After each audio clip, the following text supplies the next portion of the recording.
बीती रात की घटना ने सबको चौंका के रख दिया। दरअसल इजराइल हमास के बीच सीजफायर खत्म होने के बाद भारतीय समय के अनुसार शुक्रवार यानी 1 नवंबर देर रात एक फिलिस्तीनी समर्थक ने अमेरिका में खुद को आग के हवाले कर दिया। ये घटना अटलांटा शहर में बने इजरायली कॉन्सुलेट के सामने हुई। न्यूयॉर्क टाइम्स की छपी एक रिपोर्ट के मुताबिक एक सिक्योरिटी गार्ड ने उसे बचाने की कोशिश की, हालांकि वो नाकामयाब हुआ क्योंकि प्रदर्शनकारी का 90% शरीर जल चुका था। उसे तुरंत अस्पताल ले जाया गया और अधिकारियों ने अब तक उसकी पहचान नहीं बताई। लेकिन पुलिस के मुताबिक जब उसने खुद को आग लगाई, उसने खुद पर फिलिस्तीन का झंडा लपेटा हुआ था। दरअसल सीजफायर खत्म होने के बाद दुनिया भर में फिलिस्तीन के समर्थन में प्रदर्शन जोरों से शुरू हो चुके हैं। वहीं सीजफायर खत्म होने के 24 घंटों में गाजा में 170 से ज्यादा लोगों की डेथ हो चुकी है। इसमें महिलाएं और बच्चे भी शामिल हैं।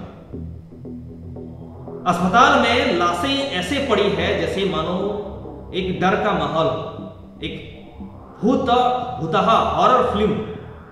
युवा ने कहा कि गाजा के अल अहली अस्पताल के हालात किसी डरावनी फिल्म जैसे हैं। WHO के मुताबिक वहीं गाजा के 32 में से सिर्फ 16 अस्पताल काम कर रहे हैं, यानी कि 16 हॉस्पिटल ही एक्टिव है। नमस्कार, जौहर, मैं उमेश कुमार और आज की इस वीडियो में मैं आपको बताऊंगा किस प्रकार ये मामला हुआ है जिस पे अमेरिकी ने हमास पर वादा तोड़ने का आरोप लगाया है, या कहें वादा तोड़ा है ऐसा कहा। अगर तो अमेरिका ने सीजफायर खत्म होने का इल्जाम हमास पर डाला। अमेरिकी विदेश मंत्री एंटनी ब्लिंकन ने शुक्रवार यानी 1 नवंबर को सीजफायर खत्म होने के तुरंत बाद इजराइल से दुबई पहुंचे, जहां उन्होंने कहा कि हमास ने अपना वादा पूरा नहीं किया। यरूशलेम में आतंकी हमला करवाया। उन्होंने कहा कि यरूशलेम में आतंकी हमला करवाया और सीजफायर की सीमा खत्म होने से पहले इजराइल पर रॉकेट डाले और इसकी वजह से युद्ध विराम आगे नहीं बढ़ाया जा सका। दरअसल इजराइल और हमास के बीच सीजफायर के बाद शुक्रवार 1 नवंबर को जंग फिर शुरू हुआ। सेंट्रल इजराइल पर गाजा से 50 से ज्यादा रॉकेट दागे गए। वहीं इजराइल ने जवाबी कार्रवाई की। इसके फौरन बाद तेल अवीव में इजरायली डिफेंस फोर्सेस यानी IDF के चीफ जनरल हेर्जी हालेवी ने टॉप कमांडर्स के साथ लंबी मीटिंग की। टाइम्स ऑफ इजराइल के मुताबिक एक रिपोर्ट छपी थी, उसके मुताबिक फैसला यह हुआ कि गाजा में ग्राउंड ऑपरेशन तेज किए जाए और जंग में अब तक 14,800 फिलिस्तीनियों की डेथ हो गई, जिसमें कि बड़ी बात यह है कि इसमें 6,000 बच्चे शामिल। वहीं दूसरी तरफ दुबई में चल रहे COP28 क्लाइमेट समिट के दौरान इजरायली राष्ट्रपति इसाक हेजोर्ग ने प्रधानमंत्री नरेंद्र मोदी से मुलाकात की। इसाक हेजोर्ग ने मुलाकात के इस दौरान हमास ने UAE से अपील की थी कि वो इजराइल को क्लाइमेट समिट में शामिल न होने दें। आपको बता दूं, इजराइल ने इसको लेकर इजराइल ने भी कहा है कि उसने 200 आतंकी ठिकानों पर हमला किया है और इसमें हमास ने जिन इजरायलियों को बंधक बनाया है उनमें से 6 मौतों की यानी कि 6 डेथ की पुष्टि हो चुकी है। शुक्रवार को गाजा में 70 साल की ओफ्रा किदार की डेथ की पुष्टि हुई है। वहीं 7 अक्टूबर को जिस वक्त उन्हें बंधक बनाया गया था वो वॉक पर निकली थी और वो किसी तरह अपने परिवार वालों को फोन कर पाई थी।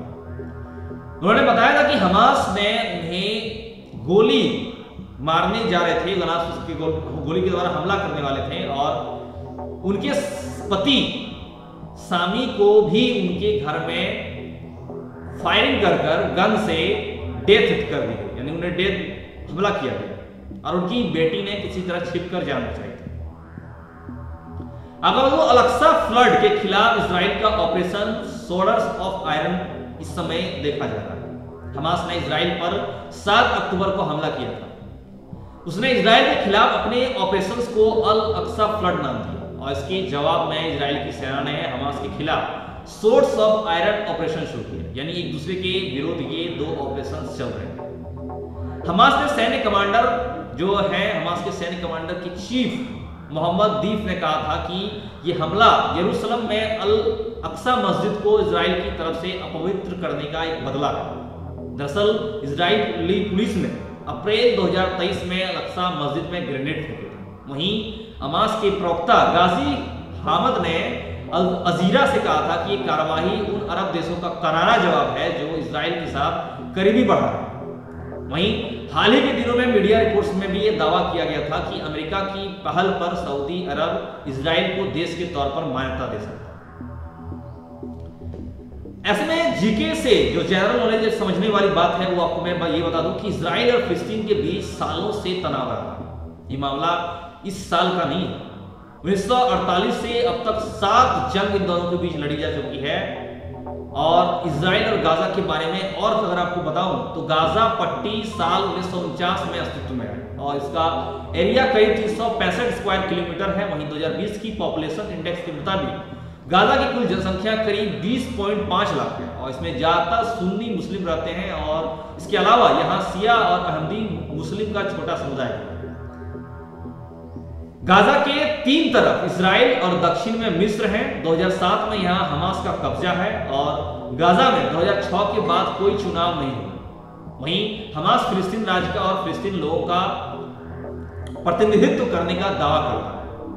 आपको साल 1918 से 1948 तक ब्रिटेन और 1948 से 1967 तक मिस्र के कब्जे में रहने से पहले गाजा ओटोमन साम्राज्य का हिस्सा था और 1967 में इजराइल ने मिस्र से गाजा पट्टी और जॉर्डन से वेस्ट बैंक पर कब्जा कर लिया था। वहीं 2005 में इजराइल ने गाजा से अपना कंट्रोल वापस लिया और गाजा स्वतंत्र रूप में काम करने लगा। वहीं इजराइल के बारे में बात करूं तो देश के तौर पर इजराइल की स्थापना 14 मई 1948 में हुई थी। इससे पहले वहां फिलिस्तीनी मुस्लिमों की जमीन थी। वहीं यहूदी मलेशियाओं ने जंग के बाद यहां अपने लोगों को बसाया। उसके बाद पॉपुलेशन की बात करें तो 2021 की पॉपुलेशन इंडेक्स के मुताबिक इजराइल में 93.6 लाख लोग रहते हैं। इसमें 73.6% यहूदी, 18.1% मुस्लिम और 1.9% ईसाई के साथ साथ अन्य समुदाय के लोग भी रहते हैं। इजराइल की 2 मुख्य भाषाएं हैं, हिब्रू और अरबी। आपको बता दूं इजराइल में फिलहाल लिकुद पार्टी की सरकार है और देश के प्रधानमंत्री बेंजामिन नेतन्याहू हैं और वहीं राष्ट्रपति इसहाक हेर्ज़ोग। आज की इस वीडियो में फिलहाल इतना ही। हम आपको फिर आएंगे कुछ नई खबरों के साथ, जानकारी के साथ, ऐसे ही महत्वपूर्ण खबरों के साथ। हमारे साथ अंत तक बने के लिए धन्यवाद और ऐसे ही खबरों से जुड़े रहने के लिए आप हमारे चैनल को सब्सक्राइब कीजिए, लाइक कीजिए, शेयर कीजिए और बेल आइकन दबा लीजिए ताकि आपको खबरों का नोटिफिकेशन मिलता है। नमस्कार।